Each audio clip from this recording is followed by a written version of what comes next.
Hello and welcome to the Political Orphanage, a home for plucky misfits and problem solvers. I'm your host, Andrew Heaton. And I'm not very good at watching cop shows. I'm just too much of a stickler for rule of law to overlook some of the shady stuff. You know what I'm talking about, right? Our hero, a cop or a DEA agent or someone with the FBI, he finally catches the bad guy, and the bad guy is a real bad dude, and our hero knows it, and we the viewer know it, and the bad guy knows it. And when he corners the bad guy, that guy smirks and he says, "Go ahead and arrest me. I'll be out in a week." And the good guy shoots him. You've seen this before, right? I'm struggling to recall a specific series, but I feel like I've seen some variation of this dozens of times. Our hero knows there's a mole in the police department, or the judge is corrupt, or the person is just so odious that they need to be killed rather than go to jury. And so rather than letting a villain potentially escape through a sclerotic system, he clocks him. I really enjoy gritty Don Winslow novels, and that sort of thing happens in them all the time. The cops not only know that the drug lord is an evil dude, they know other cops in their precinct and at the state capitol are on his payroll. So they don't namsy-pamsy the kingpin and read him his Miranda lights. They kick down the door and they shoot him in the face. They deal with a problem rather than let it get caught up in a dysfunctional system. I like those books. They're fun. But it always bothers me. What if a cop has his facts wrong and he executes an innocent man? What if the cop isn't a good guy at all? What if he's just a petty tyrant and he abuses his power, but his position gives him the latitude to do it? It always seems to me that the cop has an obligation to cuff the bad guy, send him to jail, and then if he sneers and says, "I'll be out in a week," say, "It's my job to apprehend you. It's somebody else's job to convict you." Only say that in a cooler way, maybe with a catchphrase. And a monkey sidekick. I would watch a television series about a cop with a monkey sidekick. That would be cool. If there are any Hollywood producers listening to this, hit me up. I have a lot of ideas for shows that I could potentially star in alongside a monkey sidekick. I've got like 9 monkey-related shows right now off the top of my head that I could just rattle off, all brilliant. Anyway, back to the cop thing. 20 years ago, there was a spate of shows, stuff like NCIS Wichita, Law and Order Kenny Bunkport, like spin-off procedural stuff like that. Back then, the bad guys were often terrorists, and the show's monkeyless protagonist would apprehend the bad guy and he'd say, "You don't got nothing on me. You can't make these charges stick." And then the protagonist would smile and say, "I'm going to lock you up right now, Mikowski, because of a little thing called the Patriot Act." Which wasn't really how the Patriot Act worked, but I don't expect Hollywood to know that. They're too stupid to put monkeys in cop shows. What do those idiots know? Really drifted away from the point. My point is this. Civil liberties and rule of law are important. I think that they're important in and of themselves for a functional society, even if they impede the good guy stopping the bad guy, because the second order effects of shoot first, ask questions later, guilty until proven innocent, those wind up being expedient in some situations, but overall bad for society. Hence, better to let 100 guilty men go free than to accidentally incarcerate one innocent monkey. Probably you agree with me. If rule of law and civil liberties occasionally impede law enforcement's ability to nab a bad guy and put him securely behind bars, well, that's the price that we're willing to pay to live in a free society where the average person is not going to be abused. Great. But I want to stress test my position a little bit. What if a cop apprehends a bad guy, and like in those Don Winslow novels, he knows that the judge is crooked, the prosecutor is taking bribes, and the chief of police is, I don't know, in a romantic relationship with them or something, and the bad guy's gonna go rape and murder and torture people if you let him loose? Can the system become so soft or sclerotic, or the threat of danger high enough that decent law-abiding government officials can say enough. We have to suspend the law in pursuit of the higher good. I'm fairly emphatic about rule of law and civil liberties and monkeys. I am lawful neutral in the world of Dungeons and Dragons for all you nerds listening. And back in the days of George W. Bush and the Patriot Act, I came down on the side of preferring liberty and allowing a tiny amount of danger to exist over losing liberty to forestall that danger.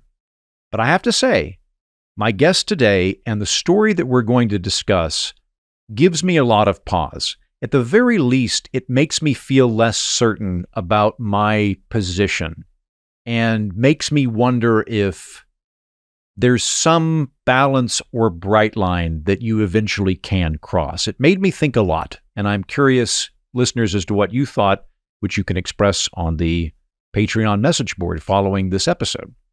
He's going to describe a situation which was so dire, so fundamentally broken, that the resources of an entire nation said, just shoot the bad guy. I don't think I could bring myself to do that, to pull that trigger metaphorically, to elide civil liberties and rule of law. But I feel a lot less confident about that in this particular situation than I do about how awesome Heaton and Monkey, crime-fighting pals, would be as a primetime police procedural, particularly in Season 2 when the police chief gets replaced by a sassy robot. What's the balance between terror, chaos, street tyranny, and order against civil liberties and constitutional norms? How do you balance those things? When do you say, we hear you, but we have to pull the trigger? That's what we're going to explore today, right here on The Political Orphanage. Hey, but before we get into that, I will be in Chicago this Sunday, August 18th, for a live show of We're Not Wrong, the podcast on which I play a benevolent, handsome pundit. We will be at the Greenhouse Theater Center on North Lincoln at 7 o'clock p.m., and I will post a link to that show in today's episode description. If you were in the Chicago area, come by. I would love to meet you. We did a live show in Milwaukee last month. It was a ton of fun. I really enjoyed it. I got all of my jollies as a performer taken care of. I wore a ridiculous jacket that looked like it was from The Prisoner, which is a 1970s. That's beside the point. I looked amazing. I was really funny. Jen and Justin, also pretty good. And afterwards, we hung out with everybody at a bar till like the bar closed, or at least midnight. It was really fun. It was nice to meet everybody. We always meet up everybody afterwards. So if you're in Chicago, 7 o'clock this Sunday at the Greenhouse Theater Center on North Lincoln, we will be doing We're Not Wrong. Would love to see you. Okay, on with the show. My guest today is Peter Gietl. He is a writer and journalist. He's the managing editor of Frontier Magazine for Blaze Media, as well as the managing editor of Return, which is a tech vertical at Blaze. He is colleagues with Kevin Ryan, for people that listen to our recent episode on psychedelic journalism, and it is indeed through Kevin Ryan that I met Peter. We hung out in Austin about a month ago, and he had just recently got back from a journalistic trip down to El Salvador, where my jaw just kept dropping, learning stuff about El Salvador, and we're going to get into that today. Hello, Peter. Hey, how's it going? Thank you so much for having me on. I'm delighted to have you, and also excited to talk to you about this weird topic. So I've learned more about El Salvador from you and my friend Turner Sparks in the last month than I knew about in my entire life. And it went from, this is a small, hot country near the equator, to this was the murder capital of the world, to it's now in this very safe but potentially authoritarian crackdown state. And it answers it poses all sorts of really interesting questions for me. So let's just kind of back up and prior to Bukele, who I think will be the main thing we're going to talk about today, the president of El Salvador, what was the situation like down in El Salvador?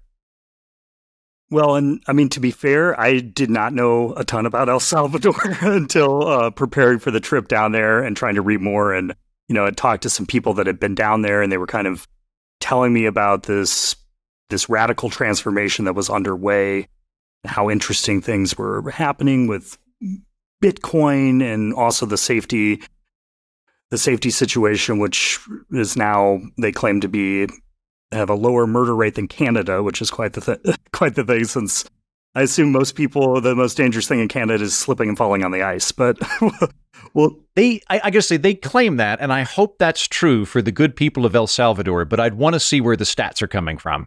Because if it's just the government announcing, our own statistics say that we've got a lower rate than Canada, I would go, well, I'd want to see some corroboration, because there are political motivations involved in showing how their programs worked well. I think that's true. I don't have specific knowledge of El Salvador in this regard. I know that juking the stats with murders is a lot harder than some of the other statistics that countries can get away with. And playing with statistics, it's a lot harder to sweep murders under the rug. So in that respect, I tend to trust that the murders are down significantly. And I think that's right. There are some outside, NGOs that are there that are monitoring that have also mostly backed up those claims. Right. I think you're right about the murders. I had on Maxim Lott, a friend of mine, a year or two ago, and he brought up that it's easy for governments to massage economic data, but it's really hard for them to just lie about deaths, because they need those statistics themselves for taxes and looking at the economy. So being able to look at just the death rate in a country tends to either be something you can figure out through other metrics, or is something that they're more transparent about. I just questioned the Canada bit, because I could see them like not including some bits, but I think you're right overall, though. The amount of murders has demonstrably gone down by every single metric and by any group opposed to or in favor of Bukele. Yes. So prior to Bukele coming in, it was the murder capital, though, which I think is also undisputed, right? Like, it was kind of a failed narco state. Yeah, it was horrific. And I didn't know this until researching down there, that the MS-13 and Barrio 18, which are the main gangs that have caused all this carnage and violence over the last 30 years or so, were actually came about in Los Angeles. And then What? Yes, I didn't know this either. MS-13? And they were one more reason to dislike Los Angeles, Peter. I'll have you know, I'm a best-selling poet for my book, Los Angeles' Hideous Poems of an Ugly City. And man, did I whiff it by not including MS-13 in there. MS-13 started in Los Angeles? One more California export that was sent down there. Yeah, it was in response to, there were a lot of legal and illegal El Salvadorian migrants living in Los Angeles. It was a time of a lot of gang activity and gang violence. These gangs sprang up, I guess, ostensibly to band together as El Salvadorians. And they very quickly developed a rep in Los Angeles for being some of the most brutal, violent gangs that were willing to go to any lengths to advance their ends. And eventually through, I guess, osmosis or probably some deportation, the gang slowly began to take over or establish a foothold and then take over in El Salvador, and really in many respects was running the country. It really had become a failed state. And I don't know a whole lot about El Salvador history. As I said, I've learned more about El Salvador in the last 2 weeks than everything I knew about it previously. But I do know that I think at least 3 of its presidents in recent memory have been indicted or sentenced on corruption charges. There seems to have been rampant graft and corruption and bribery going on between elected officials and people in the security apparatus and the drug gangs. So yes. It wasn't a Commissioner Gordon versus the bad guys situation. It was a much more soupy Don Winslow style overlapping government and narco state phenomenon that was going on there. And yeah, there was almost like a shadow government, from what I gather, that was a giant, incredibly brutal protection racket. Yeah, that's my understanding as well. And it's important to understand too, of El Salvador isn't the level of narco state that Mexico or Colombia or some of these other places have. because the production of the cocaine is actually, they don't produce very much cocaine there. And because of their geography, they're not involved that much in transportation. So in many ways, it's really like it became a violent extortion racket that basically extracted money from every single level of society.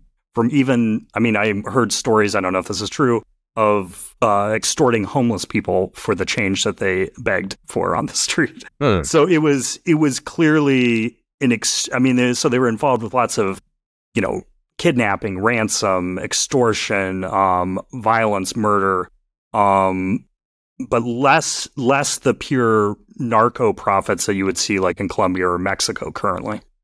Wait, so not only is MS-13 brutal, violent, and from Los Angeles, it's not even making anything? Like, at least like Colombia was making the drugs. At least Afghanistan could like go, hey, we've done some bad stuff, but we're good at exporting poppies. We've got something to contribute. They're not even contributing anything. They're just like a protection racket toll booth that's sucking money out of the population.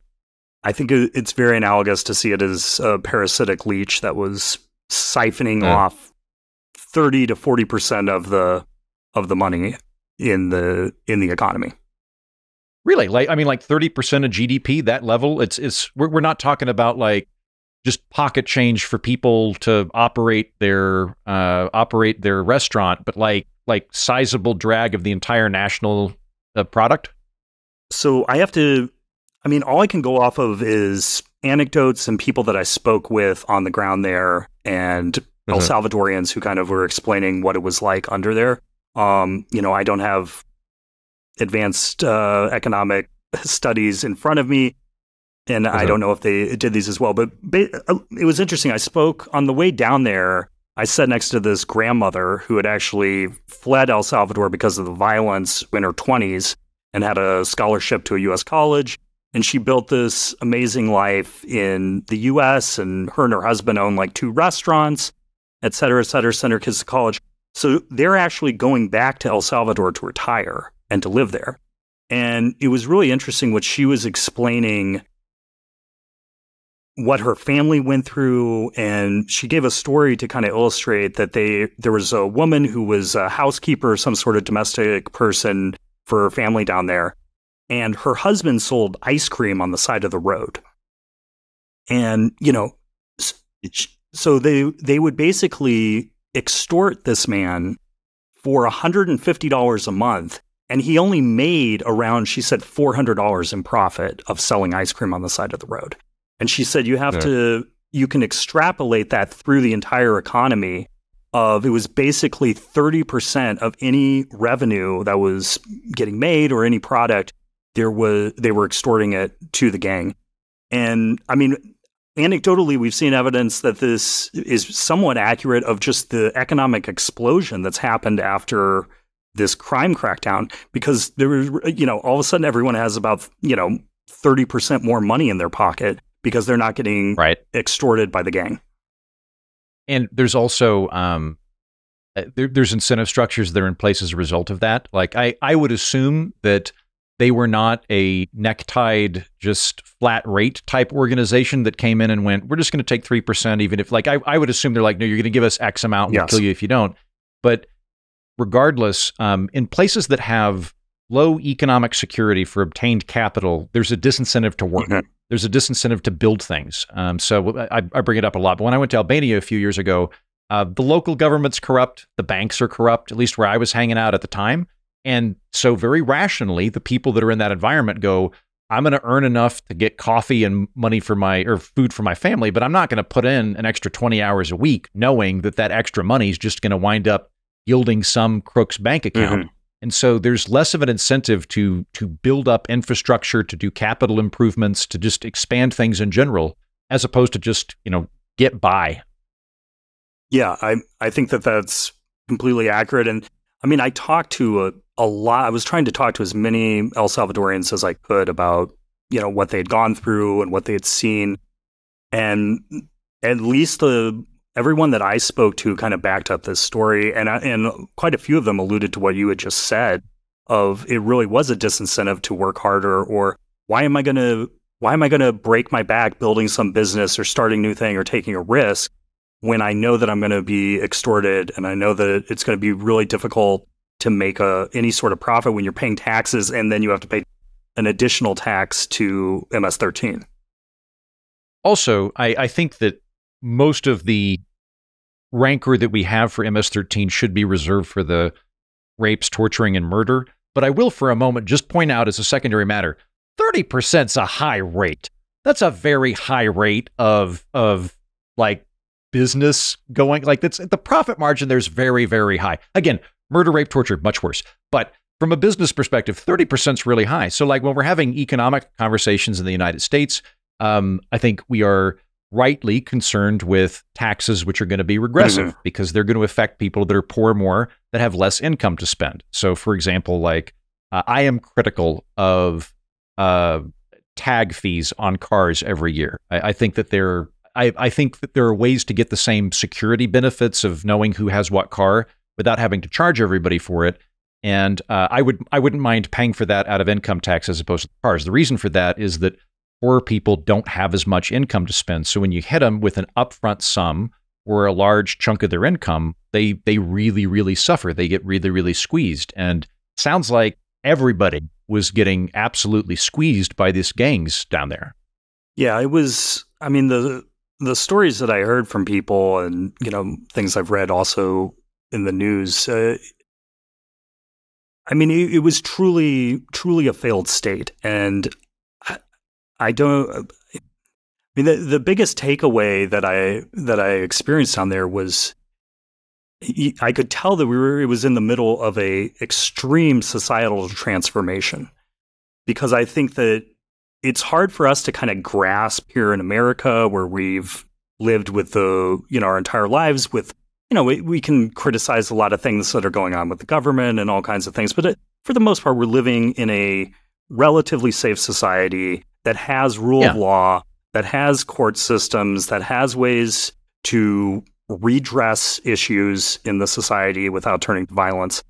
And they just didn't have that there. And it had completely devolved into murder and mayhem. And then, I mean, I think also when you get rid of the rule of law like that, it also leads to, it's a pernicious effect throughout the entire culture. And it leads to, being fine with corruption or graft or stealing, or, this is just, my editorializing, but you begin to go, okay, well, if the entire society is kind of destroyed and messed up, then why am I going to care if I take a bribe here or I do this or I do that? You're basically all on your own.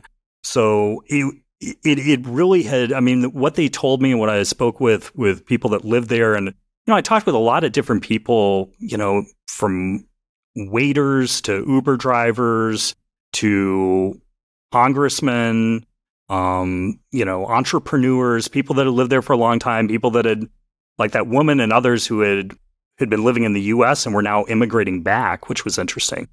And they all kind of told the same story of just this horrific society that had basically imploded on itself. And there was really no future that they were, that they could envision beyond just living under the whims of a homicidal terrorist gang. Did you hear many of the horror stories? And the reason that I bring this up is I am blissfully shielded from all of this in my American experience. When I lived in New York City, I lived there when it was on the upswing, and I lived in safe neighborhoods. I think one time somebody stole boots I'd ordered from my doorstep. That was the extent of crime that I experienced when I was in New York City. I've never been mugged. I'm not particularly worried about it. Could happen, but I'm not particularly worried about it. And granted, this is all completely fictional, but I think within the American context, we almost have this sanitized kind of polite businessman caricature of illegal crime syndicates, a la the mob. Mm-hmm. Like I was on a plane with a lady a few years ago, and she was from like Little Italy in New York or something, and I made some pithy joke about the mob, and she proceeded to give me like, well, actually, it was started as a fraternal organization for Italian Americans to protect themselves, and it was really more about providing security to local businesses, and they would pay us. It's actually less than you would pay for insurance, and you think about it was like very clearly this lady was like plugged into the scene, but she made it sound like this is some guys in suits that, yeah, they skim a little bit off the top, but you get a little bit something in return, and it's just kind of how the world works. And, if you pay your dues, don't worry about it. Everybody has this kind of thing. And I wouldn't like that, but it wouldn't frighten me or enrage me quite as much, I think, as the kind of stuff I've heard about MS-13. So I kick it to you. Did you hear any of the horror stories beyond just paying extortion fees? Yeah, absolutely. I have a little bit of a hot take of I've always wondered if the US destroying the Italian mafia, maybe in retrospect, perhaps wasn't the greatest, because this grift and this crime always exists. And the Russians and the Japanese and the Chinese, they never got rid of any of their organized crime. They kind of left it alone, so to speak. And, when we got rid of the Italian mafia, it opened up basically the Russians and all these other South American gangs to take over. I don't know. That's a very half-baked idea. I don't know if I completely agree with that, but I've wondered that over the years. But certainly compared to, some light extortion that might have occurred under the Gambinos or something in the 60s, this was really, I don't want to maybe get into the gory details as much. I don't know where this is getting broadcast on YouTube or other places, but I mean, starters, rape was used as a very common weapon of control over people in the neighborhood. I was actually horrified. I was reading a book by this guy Wheeler from the New York Times that was about El Salvador. And it was written right before Bukele took over, and he basically kind of shrugs off the rape and murder, and is basically like, "Well, if they just got more after school programs, then I think that would solve everything." And I was that'd do it. I mean, rape is used as a weapon of war to control the population. The people were telling me, like that grandmother I was speaking with and others of like, this wasn't an idle threat. This wasn't, oh, maybe we'll rough you up if that guy doesn't give, a third of his ice cream profits. They would just kill you, and they have no qualms, and they have no problem doing that. And I mean, the stories kind of like boggle the mind a little bit of, it's not just murder. They were into really horrific torture. Again, as kind of a weapon to exert their dominance and as a warning for others not to go against them or to not pay the extortion. And there were also a lot of stories, and actually Bukele in his interview with Tucker kind of gets into this, of devil worship, human sacrifice, extremely, extremely dark things that were occurring with MS-13. And, I can't, I didn't see that personally, but I heard a lot of stories from people talking about devil worship and human sacrifice as them. Really? Because I have no means by which to judge any of the veracity of anything we're saying. I default to you. But like, if a politician gets up and says they're devil worshipers, I immediately go, this sounds like bullshit. Like that is like, it's a Catholic country. I assume that, like, I don't know, that seems like propaganda to some extent. Like I believe the tortures and the murders and the rapes, because that seems to comport with the behavior of narco traffickers that I've read about. But like I don't know, like the devil worshiping, like what's the idea behind that? Well, and again, I didn't see this with my own personal eyes. All I can report is on what people who lived there said. So this wasn't a spokesman from the government telling me this. This was people that lived there. Okay. I think that El Salvador has always had a very deep connection with spirituality. It's one of the most religious places on earth. A lot of Catholics, a lot of Pentecostal churches have really exploded there, evangelical. And there's also been, for going back hundreds of years, Santeria, kind of this spirit worship. I mean, the tattoos that the gangs have are, quite a bit of demonic imagery and, devil things on their skin. Again, I didn't see it with my own eyes. All I can go on is what people have said extemporaneously. Yeah. I guess me being a tepid, limp-wristed pluralist, the devil worship doesn't bother me that much. The rape, the murder, the extortion, that stuff bothers me quite a lot. And the lack of politeness. I've got a touch of Midwestern in me, and they don't strike me as remotely polite. They strike me as horribly terrifying, brutal people. Well, yeah, I was not getting a lot of Minnesota vibes out there. yeah. There wasn't any of that, or I also, okay, another question I've got. This was such a pervasive organization or organizations in El Salvador for a country that's like 6 million people, about the size of Massachusetts. This was like insidiously huge. So I'm kind of curious as to like the relationship of people on the ground with it beyond the extortion. Like, do all young men in a neighborhood just get drafted into it?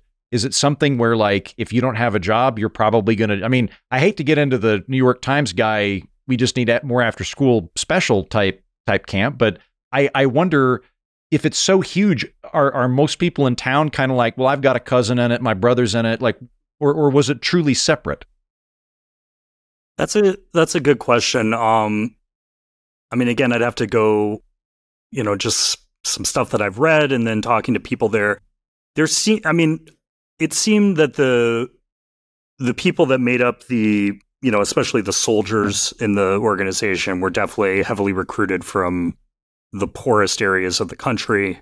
I didn't meet anyone that had a family member in the gang or in prison. I've read some stuff online of, again, this could be propaganda too, but of people, my son's in prison now and it kind of sucks, but I get it, was basically the vibe of some of these interviews that had been done by people there. I think it was heavily recruited from the lowest rungs of society. And, it's one of these self-perpetuating things where, because there's no rule of law and there's such extreme violence, it makes the economy worse and worse, more unemployment, less jobs, less opportunity, which then I think does lead into limiting options, which then make people more likely to get involved in criminal or organizations. Kind of economic feedback loop. You're in the poorest of the barrio. You have no options whatsoever, but you do get some form of status via a gun. You've got at least like money coming in. I don't imagine great money, but you got money coming in by being a foot soldier for MS-13 or one of these other gangs, and then that just exacerbates the problem. So how then do you break out of it? And like when I look at Mexico, and I've read a little bit more about Mexico and their drug gangs down there, it seems to me that it's really difficult to root it out, in part because the corruption is so high, where you'll have people that are in the Drug Enforcement Administration equivalent in a country. I don't want to pick on Mexico specifically, it's just what I read on more, but you'll have people that are in high positions of power and they are participating in the protection racket, where they're, if as long as you guys pay me my monthly fee, I'll give you an alert before the police comes to round up your local gang. And so like when you've got that, where it's actually pervaded the governmental structure itself, how do you end up using the government to fight it? Well, it's a good question. I mean, I think the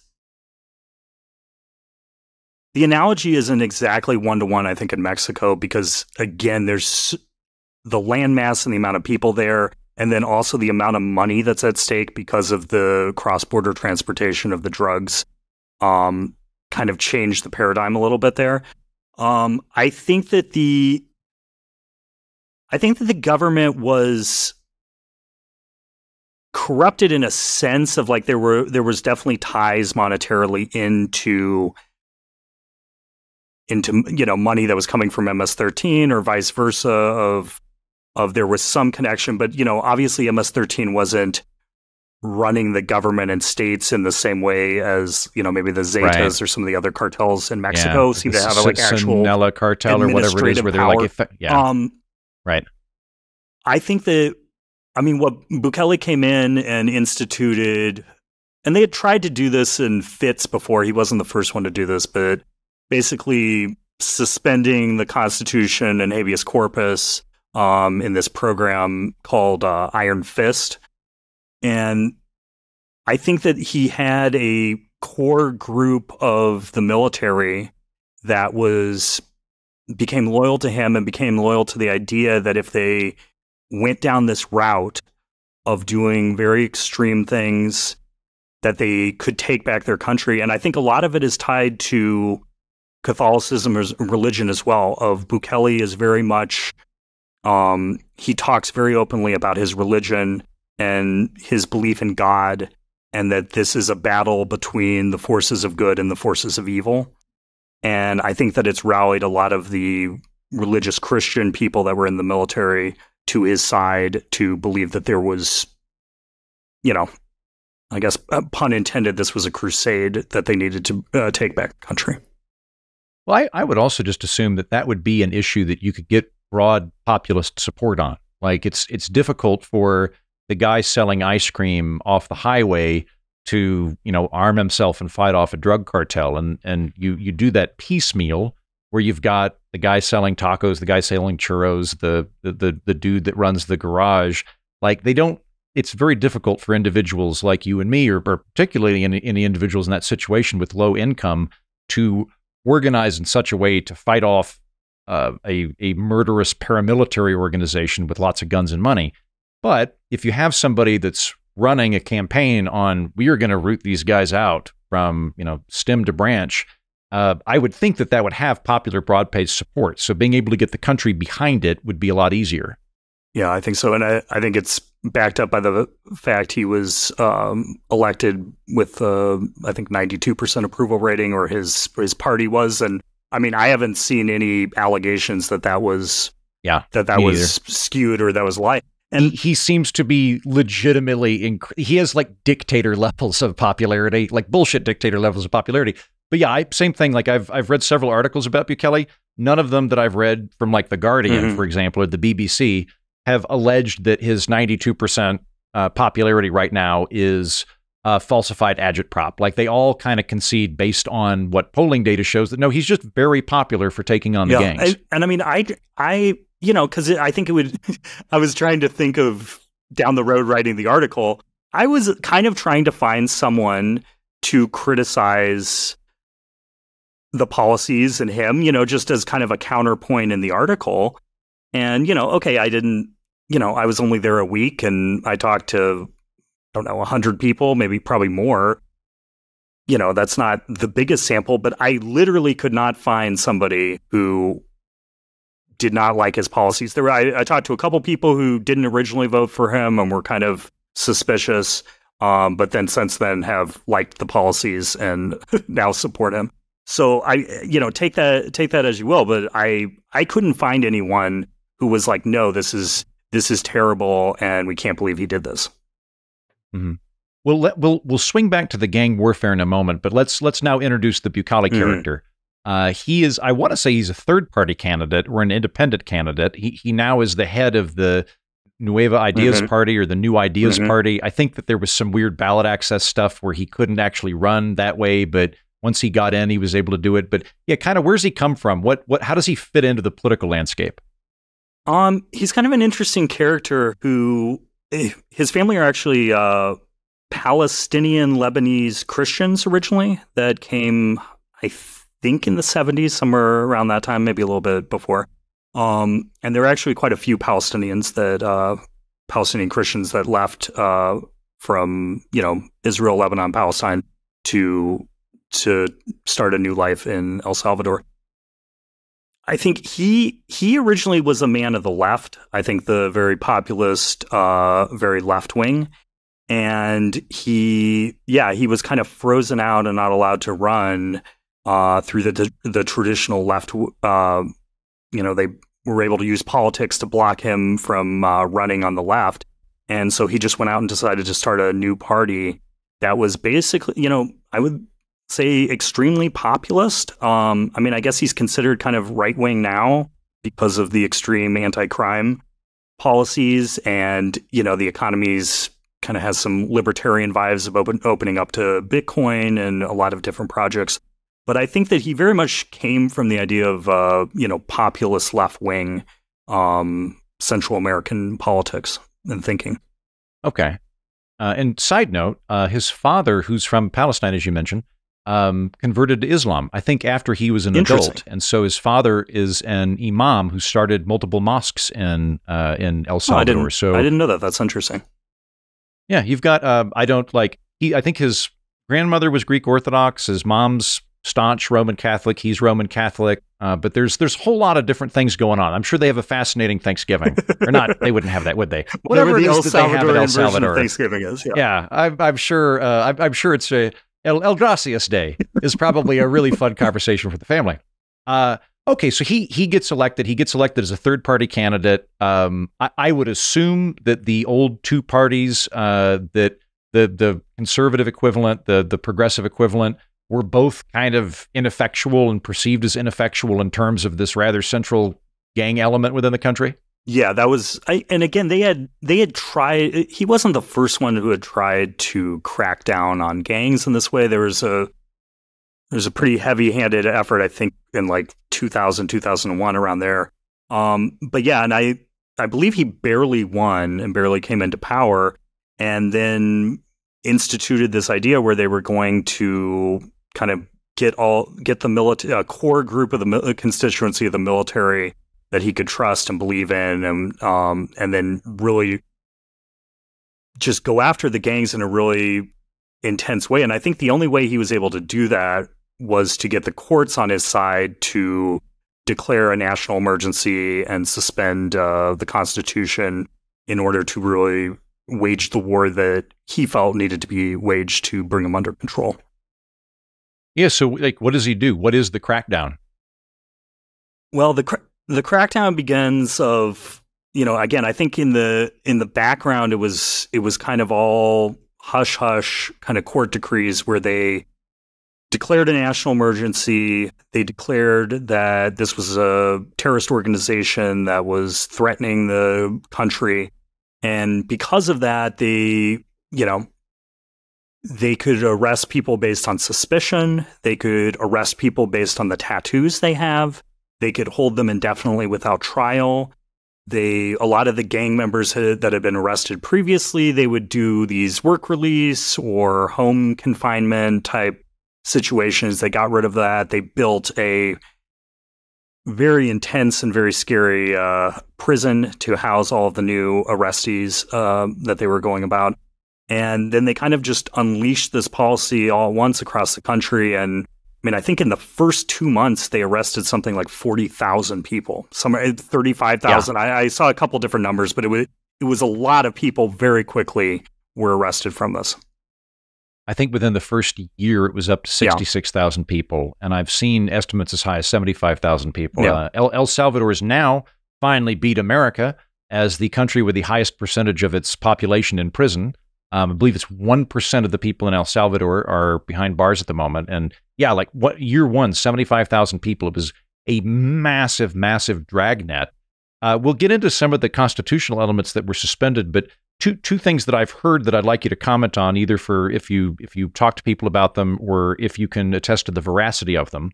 I heard that, as you note, you could be arrested based on your tattoos, presumably gang tattoos, but that in accompanying this, they would just have like SWAT team squads with a mobile judge. Like a mobile judge would come with them.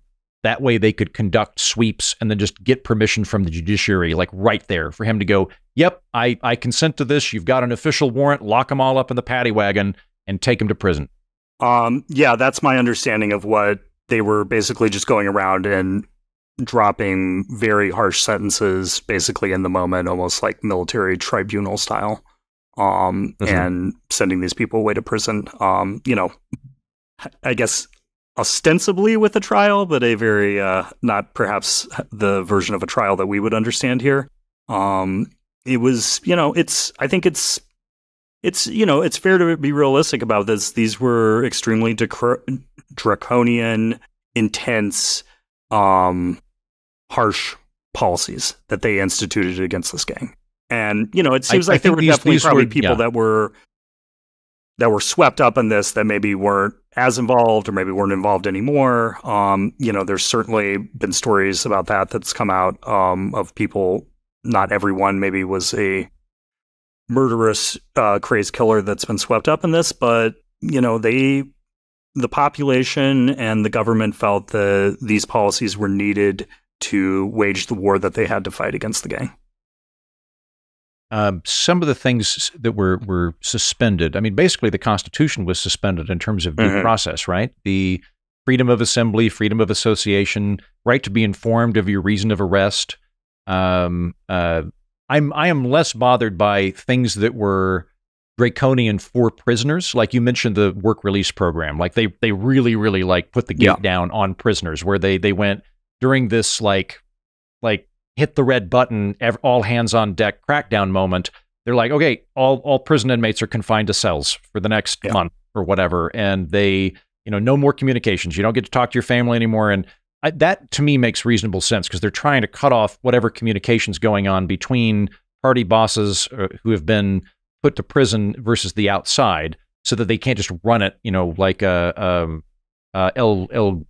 Guco. What's that guy's name? Forgive me.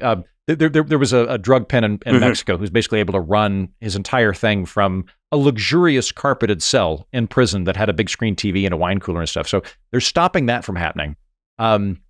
That bit doesn't bother me so much, but they are doing things on the civilian end that I think would make like Joe Arpaio blanch, where they're, the aforementioned freedom of assembly, freedom of association. I don't know the specifics on the being charged. What I've read is that they had some kind of law passed where you could be detained, but you had to be charged within 15 days. And then they extended that to like 30 days. And then they just kept re-extending it over that. But I don't know the specifics on it. Yeah, I'd heard something similar to that as well. Yeah. They basically just have the ability to lock up anyone they deem that they want to, that they deem as a threat. Which is, I think it's disconcerting. I mean, especially people that, like to think of themselves on the liberty side. All I can go on is being down there and hearing the stories of what it was like. I think that I had dinner with some people from El Salvadorians down there, some entrepreneurs, and I spoke with Bukele's brother Youssef, and he was making the point to me that you can have the best policies of how to run a country, and you can get the smartest people in, and we're going to do this, and we're going to do that, and we're going to help people, and et cetera, et cetera, et cetera.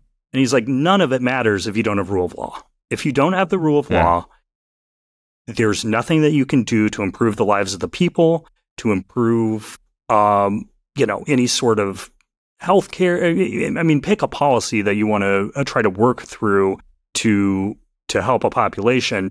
If people are getting murdered in the street and there's no repercussions, you're not going to be able to do anything. And so their number one goal was, at least in their mind, was they had to defeat the gangs in order to have any chance of El Salvador to kind of move forward as a country. I heard that as part of this crackdown, they were just like executing gang leader families. That previously there'd been accusations that Bukele, if not other preceding presidents, had like worked out deals where like, don't murder anybody, we won't go after you, that kind of thing, and that they'd had sort of these quiet truce agreements, and that just came clattering to a halt, and they were just like murdering families of gang leaders. Did you hear anything about that? Yeah, I haven't been able to confirm that, but I have heard stories of that. I mean, I know that whatever happened, it did take the gangs off guard, where they thought, okay, this is like another one of these government crackdowns, and they're going to make some show arrests, and we'll deal with this later.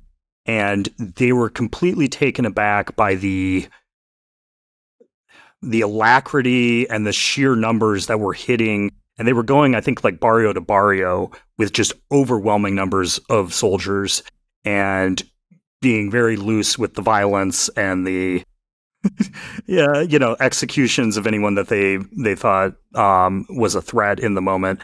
And yeah, it took the gang completely off guard. There's a lot of stories of gang members, just being completely overwhelmed and not, they couldn't believe the force and the level, the amount of the military and police that hit them all at once. And I mean, there's some stories as well, that they may have, quietly let people who had enough money kind of, well, if you can keep a little bit of your money if you just go away and you leave the country. So I think that they were also using some stick tactics as well. That story hasn't been reported on as much. There's a lot of rumors that some of that was involved as well, of like, well, if you get out of here, maybe we'll look the other way. But yeah, I mean, it came down like a ton of bricks. They killed quite a few of these people in the initial purge, and then have basically imprisoned. Yeah, I mean, I don't know. You hear 75, 80,000 people. It's quite a lot of people. So 75,000 is a lot. In terms of the people that were running MS-13 and the other gangs, like the top people, were they just like knock, knock, bang, like just like shoot them on sight? Or were they actually putting them on trial? Like for the people that are the top... I think that I've read they have like 1,000 of the leaders, or I think it was 1,000 of the leaders, 900 of which were MS-13. They definitely killed some of them during the initial raids. And there were, people and their families that were killed. They came down, they came down like a military, it was less like a police operation. It really was a military operation to remove a cancer, I guess is probably how they would describe it. Right. So all of this makes me deeply uncomfortable, Peter, and I hope you can help resolve some of this for me. I recognize that this situation was untenable in El Salvador. It sounds horrible to like not be able to walk down your street without paying protection money to a murderous tattooed gang, lest they like rape your daughter and shoot your dog and burn your house down, like that kind, like horrible situation. I would never want anybody to live in that kind of situation. At the same time, though, I'm really bothered by the deprivation of civil liberties that accompanied the crackdown. The just going, look, it's so bad, we're just not going to have civil liberties until we figure this out. Like, that seems rife for abuse. And it looks to me like, based on just kind of the massive dragnet they put out, they basically just inverted the whole innocent till proven guilty paradigm, and they went the other way and went, we would actually rather get everybody and have some collateral damage with innocent civilians and sort it out later maybe, than have a really thorough civil court structure that allows the bad guys to get away. And like that, like I start getting this interference in my brain where I'm like, I don't think I could pull the trigger on that. I don't think I could support that. I guess I don't share those reservations at all. Really? I mean, I think sometimes we as Americans, and that I'm not, as trying to critique what you're saying. I hear what you're saying, and I understand. Go for it. But we're having a nice conversation. I would love for us to have a friendly argument on this one. I think sometimes we view the world through the prism of the United States of America, and how would we do things, and how would this, and and the reality is that cultures and histories and peoples are very different throughout the world.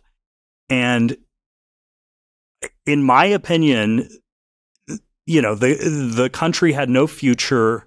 It was complete degradation, deprivation. I mean, extreme horror for these people that they were experiencing. And, yes, is there a chance that, Bukele becomes another one of the Central American, South American dictators? Sure. But I think the alternative is actually much more horrific than, usurping some of the legal rights for gang members and affiliates of gang members. And I mean, to his credit, I mean, again, there isn't a large sample size. We haven't seen him arresting or going after any sort of political dissent or arresting journalists that are critical of him. I mean, there's plenty of people talking to the New York Times that are critical of his government that are there. They're not in prison. He hasn't arrested them. He's never said anything that he plans to. If he did that at some point, I guess you could critique that. But I think all we can really go on is what's happened so far. And I mean, I was walking when I was finishing up there. It was like Sunday evening, and I was walking through the central courtyard, and it was filled with families with their children, drinking Cokes and buying candy, and they had like some of those terrible like people dressed up like Mickey Mouse, but who were handing out candy to the kids who seemed to be really enjoying it. And the guy I was with was telling me that it was like maybe a year and a half ago. He said, if we were here right now and we only got robbed, we would be really lucky. And that no one was leaving their house after dark. Like you couldn't leave your house. So I guess I'm just not, I wouldn't sit there and tell these people that their society is wrong because it cracked down with this amount of force when they can now take their kids to the park on a Sunday night and have a picnic. I just, maybe I'm being naive and maybe I'm drinking the Kool-Aid, but I just wouldn't sit there and go, oh yeah, you guys are completely wrong because something as abstract as the constitutional norms have been pushed aside against this gang. I think in a situation like that, where it's become so dark and heinous that it becomes a lot harder to see the clear, bright lines. So here in the United States, we do have a functional society. Mm-hmm. We've got wonderful law and order, and for that reason, like I am emphatic about civil liberties and emphatic about innocent until proven guilty. I adhere to the maxim. I would rather have 100 guilty men go free than one innocent people put behind bars. I think that is a very, very good way to run our country. In a situation like that, though, where you've got this level of dark barbarism coupled with fear and crippling poverty, if I'm choosing between that and tyranny or potential tyranny, the options are a lot harder for me to weigh. Yeah. It's in a situation like that, like I don't know, my mind's like drifting to Star Wars. This is so weird. I'm sorry. No. You've seen Star Wars, I assume, Peter? No, not at all. I mean, there's a Millennium Falcon up there on my desk, so you're in good company. Yeah. There you go. There you go. Yeah, like I had on Jonathan Last from The Bulwark on my sci-fi podcast, it alienated the audience a couple of years ago, and he made a defense of Emperor Palpatine, and he was basically saying like, look, the Empire is you're paying protection money to a central government, but in exchange, you get a peaceful environment where you're not plagued by civil war. So this is Jonathan Last. I don't want anybody writing me a goddamn email critiquing my Star Wars positions. I will not accept them at this time. Send them to Jonathan Last. But what Jonathan Last was saying was, look, your choices are you get like pandemonium, chaos, internecine warfare, or you get a strongman. And that it's better in that universe to have a strong man who is a dictator than it is to have a bunch of squabbling warlords. That it's better to have one big strong guy and order than it is to have a bunch of tiny petty tyrants and constant murder. Yeah. And there's something to that kind of Hobbesian. I mean, that goes back to Hobbes, right? Like Hobbes was like, the state of nature is everybody killing each other with rakes, and we need to have a king that we suspend some of our rights in order to stop from getting murdered in the streets. Yeah, absolutely. I mean, I'll give you some silver lining good news, at least from what I was at least talking to some of the people that were involved in the government there and getting the sense of, I think they're really excited about kind of a unique, almost libertarian moment in the country where they've got the crime under control. They've got rid of it. And they really have a rare opportunity where it's not the entrenched bureaucracy in a lot of countries. It's almost like a blank slate. And I mean, you had the other gentleman on talking about, what they're doing with Bitcoin, which is really fascinating. Mm-hmm. But they were saying that there's a lot of opportunities where, for instance, they were talking about it's basically impossible to test a underwater vehicle or a submarine in America because the regulations, it takes like 15 years. And they found some like place that used to be a mining beach that was kind of messed up. And they're like, hey, if you have a company, come down here. We'll give you a place to test your vehicle within 30 days.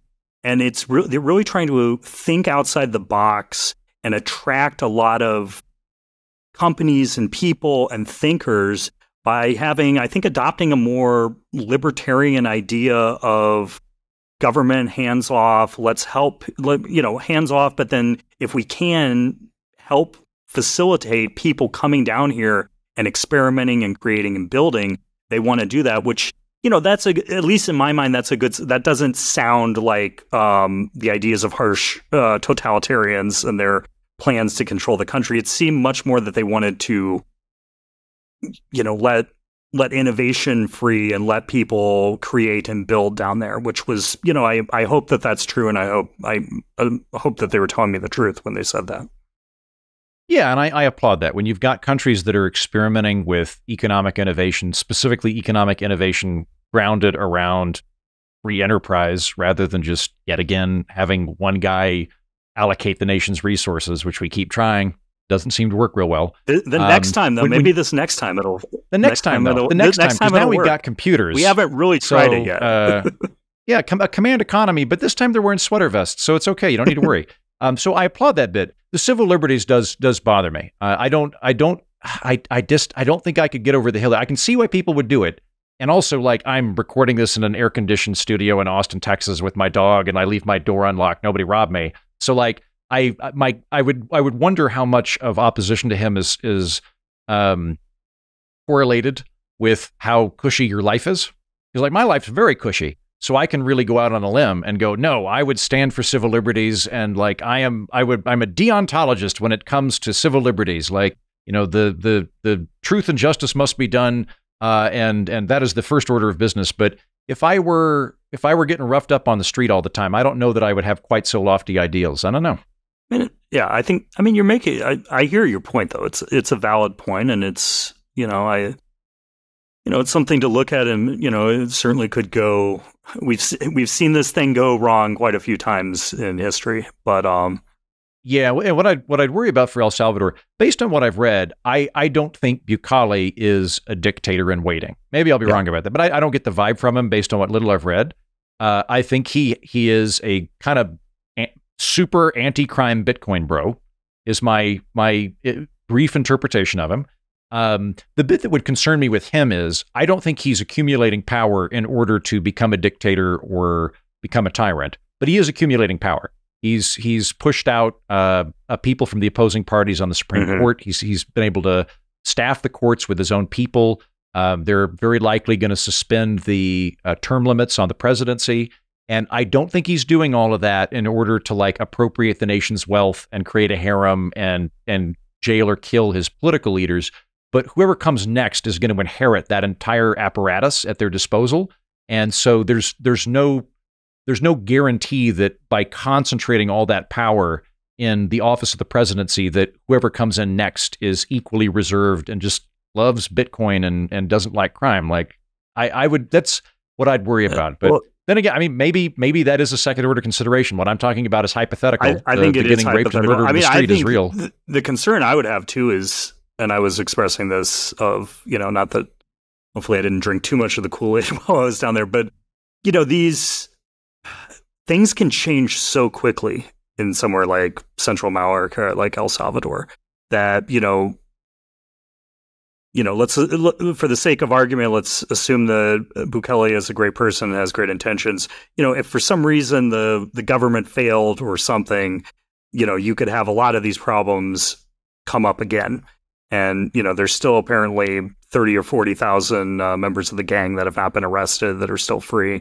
They've actually been complaining there's quite a few when America deports MS-13 criminals, they're actually not telling the El Salvadorians that they're doing this. So there's people just randomly showing up there that are part of the gang. So yeah, that would be awful. Wait, we just have like a bus that goes down to El Salvador. We're like, everybody get out. We don't like call them or anything. No. Yeah. So that, things can change there very quickly. So that would be a concern I would have too, of with the exuberance of people moving down there and buying property and all the Bitcoin bros going to the beach and building their crypto utopia. Well, so I'll navel gaze this for a minute and turn it on America, and then we can finish up. I feel like we had kind of a corollary to this sort of conversation back when I was a late teenager, right after 9/11, where the conversation, it wasn't about, gangs, but it was about terrorists. And we were having conversations about, are we willing to give up liberty in order to obtain security, which very much seems like, or I should say, I think that they were giving up rule of law or civil liberties in order to obtain security. That was a conversation we previously had. I don't know. Do you see any of that reflecting in American politics? Or alternately, do you have your own bright lines in American politics where you'd go, yeah, I'd pull the plug on something? I mean, it's a good question. I'm trying to think through how I would. I'll give you an example. I guess the critique would be, it seems that America was never that in danger by terrorism, and that the threat of terrorism was obviously very exaggerated in order to seize power and seize civil liberties and tear up the Constitution, which in retrospect is, really unsettling, and we're dealing with those ramifications of those liberties that we gave up. I mean, I think that you could make the argument that the danger was extremely real when you can't go outside your house after dark. Right. So yeah, I mean, but I think it's a fair analogy to draw between those, of when you give up those rights, will you ever get them back? Can you ever get them back? It's a tough question. But you make a good point. The argument we were having back around 9/11 was a immediate and real curtailment of civil liberties and an increase in government power then and there against a mostly hypothetical threat. Like there was a real threat of terrorism, but it was now for sure, but even then it was still statistically very low. Like it was a threat, but it wasn't an existential threat. It was largely hypothetical. So a hypothetical threat was paired with a real atrophy of civil liberties. Whereas in El Salvador, it's kind of flipped, where you've got a real threat on a day-to-day basis that's not at all hypothetical. It's not at all theoretical. It's real there right then. And you're countering it by suspending civil liberties, real and right there as well. So at least it's less abstract in that sense. It's also like an interesting thought experiment in terms of deontology versus utilitarianism. Sorry to drop some really big words on everybody there, but like a quick crash course. Deontology is where you're concerned with the ethics of the action. You're not concerned with the outcome. Utilitarianism, you're concerned with the outcome. You're not as concerned with how you got there. And you could make a utilitarian argument in favor of Bukele and suspending Constitution and civil liberties by going, look, like maybe 1% of the people that have been caught up in this dragnet are innocent citizens who are now languishing in a horrible prison hellscape. That's possible, but also 1% of the citizens were dying from murder like 5 years before that. So, is it a situation where the overall numbers end up, to me, that rings fairly hollow, but you could make an argument there that just overall in terms of net gain, you end up getting more. Yeah, I mean, I think that's probably a bit abstract. I mean, in general, I find utilitarian arguments very not very convincing and disturbing, and they allow people to do a lot of horrific things.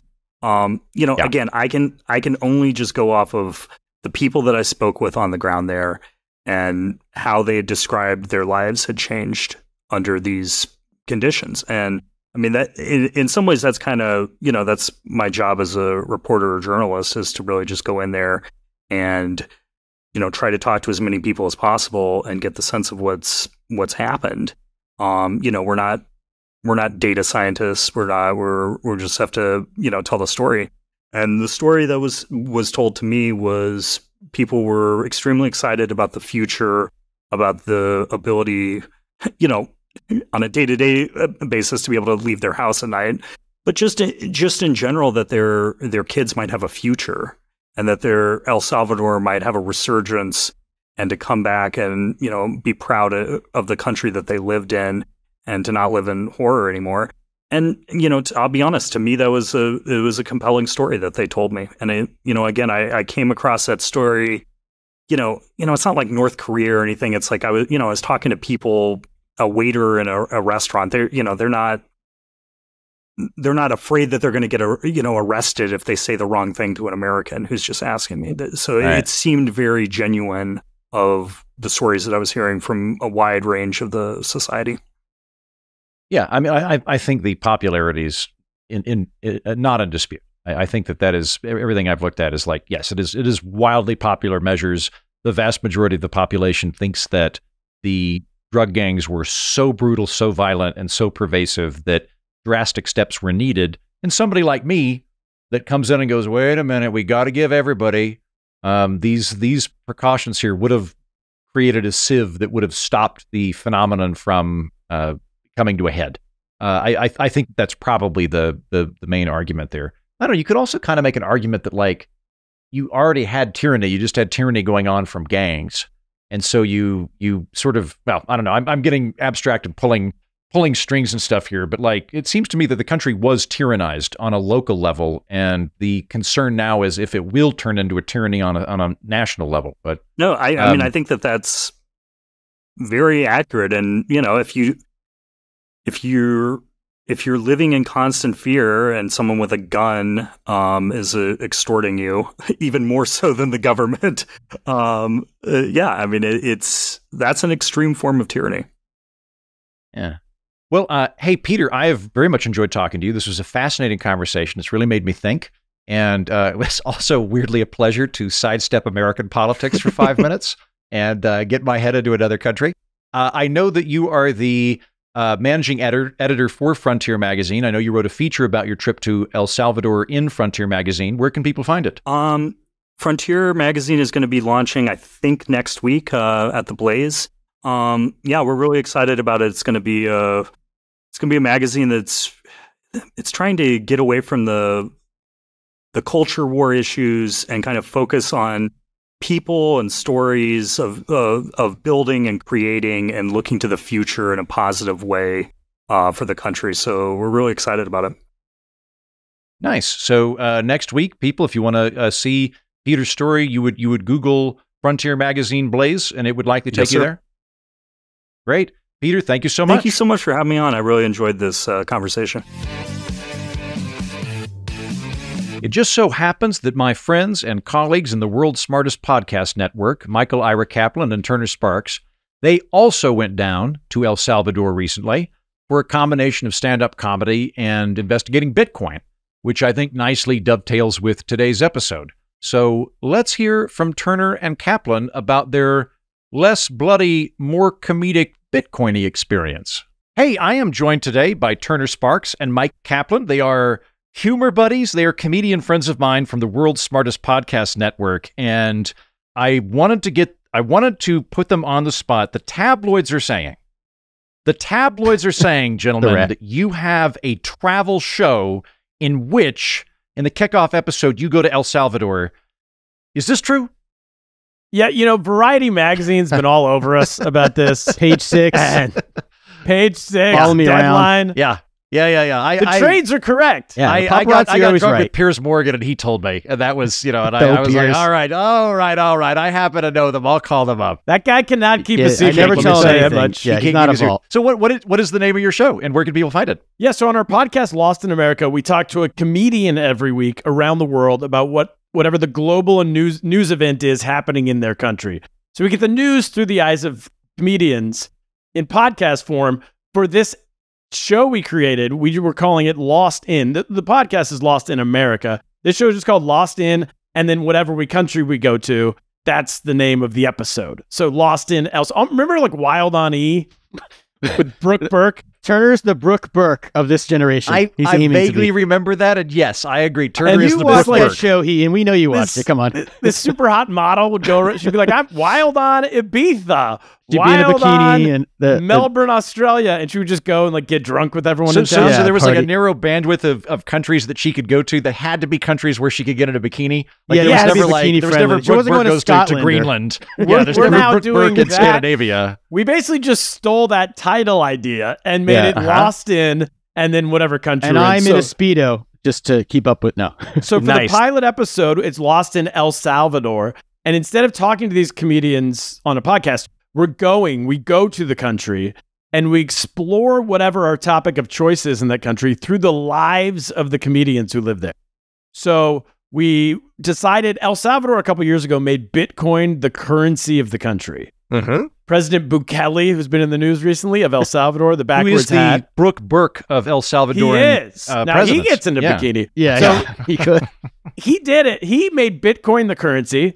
And from what we read in the news, like 60 Minutes went down there and a bunch of people, and they're like, oh my God, look at this utopia. Everyone uses Bitcoin. Everywhere that you go, they use Bitcoin. And it didn't 100%. Actually, no, I think when we decided to go there, we're like, let's drop ourselves in the middle of this country. Let's find out. Yeah, And see if we can we knew nothing about Bitcoin, but like maybe we can learn about Bitcoin. We can exist in this Bitcoin utopia for a week, and that'll be a funny episode. And then plus, we picked out 3 comedians who live there, and through their lives, we're like, how do you use Bitcoin in your life? Well, one of the guy's dads, one of the comedians, his dad is a former guerrilla fighter and now owns a chicharron gorilla. restaurant. That is the arc. That is the Yeah. arc if The you former survive. commie You go who now from is a guerrilla fighter capitalist. to taqueria in Yes. about 25 years. He's a former communist guerrilla, and now he makes his own tequila, and he lives up in the mountains. Nice. And, Service you submit. and he has to use Bitcoin at his restaurant. The government made him. Everyone has to accept Bitcoin. So we went and hung out with the son, who's the comedian, and the dad, and went to the restaurant to see, like, okay, functionally, how are you teaching this old guerrilla fighter like the ins and outs of a Bitcoin economy? Nice. And then- Okay. And then at the end of this, we do a stand-up show with all the comedians that you see profiled throughout the episode. And we encourage everybody, myself included, to write material about that week. So then we splice it in and out almost Seinfeld style. Yeah, throughout Turner the gets up there episode. like Jerry Seinfeld performs at the end. So you'll see I- a scene, and then you'll see us talking about the scene on stage in stand-up form. So I have actually seen Lost in America, the show. That is the title, correct? Lost in El Lost in. Salvador. Or Lost, yes, Lost in. I'm sorry, it's Lost in. Forgive me. Lost in El Salvador is the episode. Lost in is the show. I've seen Lost in El Salvador. I got a bootlegged copy from Piers Morgan, and I very Goddamn much Piers. enjoyed Son it. of a Yeah, bitch. sue this guy. He's trying real hard to make friends.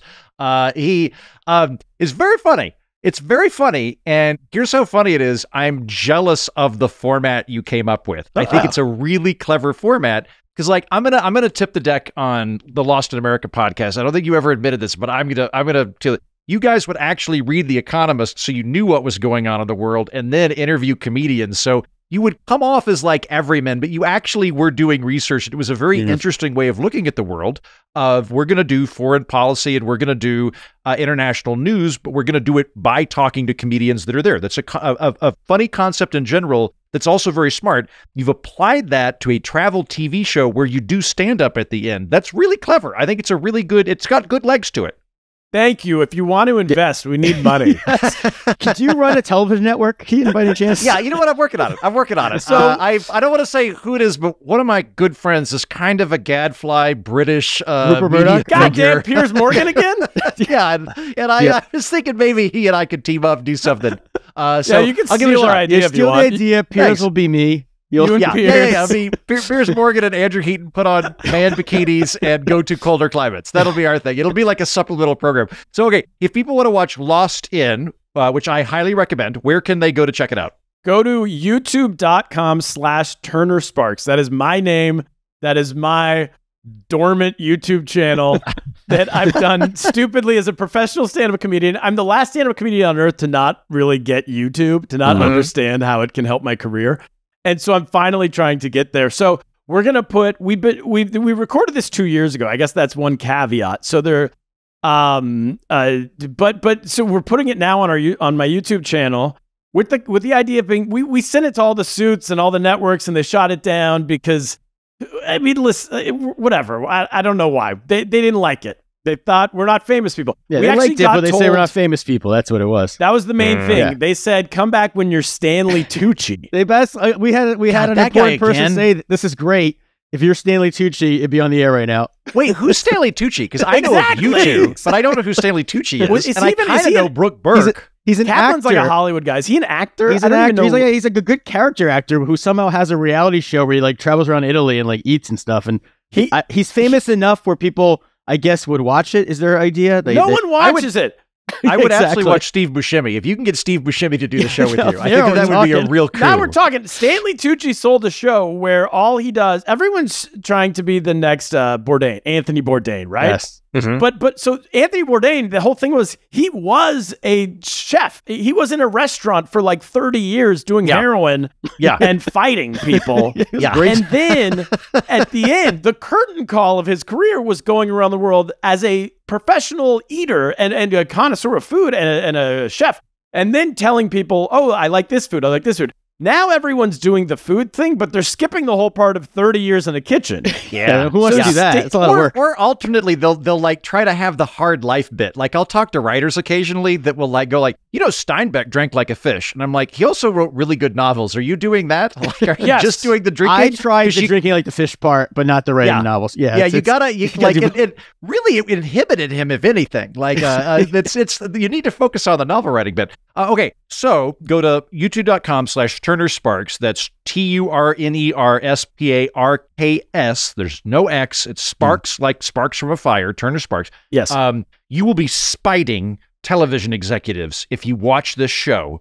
And if you subscribe, you will be helping the little guys and not Stanley Tucci. Yes, because right now I have 654 YouTube subscribers.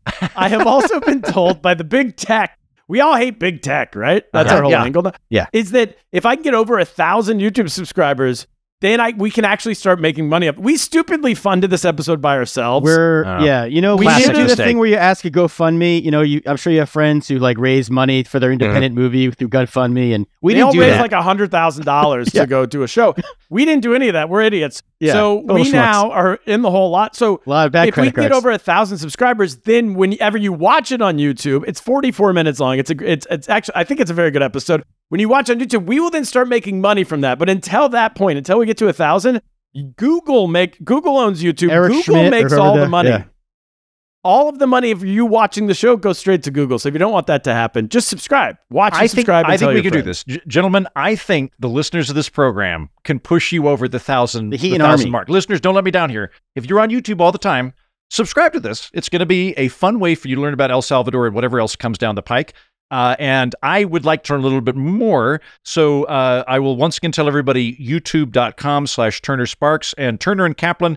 Can I get you for an episode? Because I genuinely want to talk to you about if Bitcoin works in El Salvador. That is kind of a world I've got a foot in, and I would like to elaborate on this more. I Yes, was supposed of course. to meet Piers Morgan for a drink, but I guess I'll cancel that. I'll hang Hold out. on, I'll text him. Okay, hey PM, it's Heaton. I'm gonna hang out with the guys a little bit longer. XOXO, love you. Heaton, dictated not read. Okay, guys, I will see you on the bonus episode. Turner and Kaplan join me for this week's bonus episode, where they will be talking more about their trip to El Salvador, and I ask a lot of questions about Bitcoin and the feasibility of Bitcoin and just in general what it was like being down there in El Salvador. We've got a lot of El Salvador content this week here on the Political Orphanage, and I think that's a good thing. You can listen to that bonus episode and all bonus episodes of the program going back 5 years by going to patreon.com/Andrew Heaton. That's patreon.com/Andrew Heaton. Thanks. That's the show. Thank you, Peter Gietl, Turner Sparks, and Michael Ira Kaplan for coming on to talk about El Salvador. Thank you, Eric Stipe, who edited today's episode. And thank you, patrons who make it all possible so that I don't have to hit up a shady drug cartel. Unless I want to, but I don't have to. But maybe I want to. Anyway, until next time, I've been Andrew Heaton, and so have you. Monkey with some flair, crime fighting buddies, they're a perfect pair. In the city lights, chasing shadows fast, always catch the bad guys and make the justice last. fast. Heathen and monkey, fast on their feet. Together they can tangle with villains on the street. Heathen's got the brains, monkey's got the heart. Together on the case, never fall apart. In a world of trouble, they always find a way to lift the city's spirits and brighten up the day. Heathen and monkey, fast on their feet. Together they can tangle with villains on the street. Heathen and monkey, fast on their feet. Together they can tangle with villains on the street.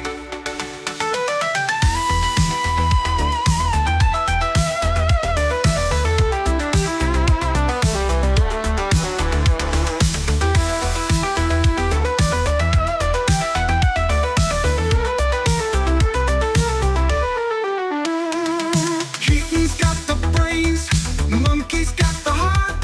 Together on the case, never fall apart. In a world of trouble, they always find a way to lift the city's spirits and brighten up the day. Heathen and monkey, fast on their feet. Together they can tangle with villains on the street. Heathen and monkey, fast on their feet. Together they can tangle with villains on the street.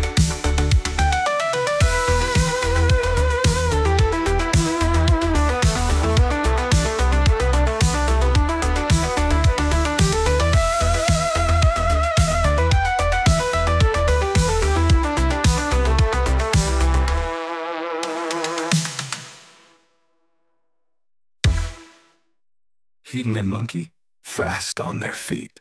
Together they can tangle with villains on the street. Heathen and monkey, fast on their feet. Together they can tangle with villains on the street.